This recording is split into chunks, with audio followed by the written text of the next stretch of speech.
Buhay electrician mga master. Sa video na to master ay nagpalit ako dito ng bagong key selector switch. Dahil nasira tong selector switch namin dito. Itong selector switch na to mga master ay ito yung nagko-control ng glow roller namin. So yung switching nito master ay madalas ginagamit pag nagmamanual yung operator. Pag naka auto mode naman to master ay naka 0 position para to.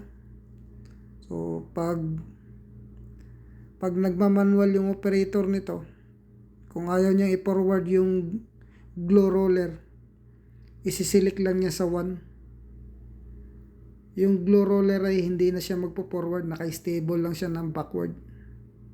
So ito yung purpose nito mga master. So ito pala yung lumang selector switch mga master. So nabasag kasi ito, nabali.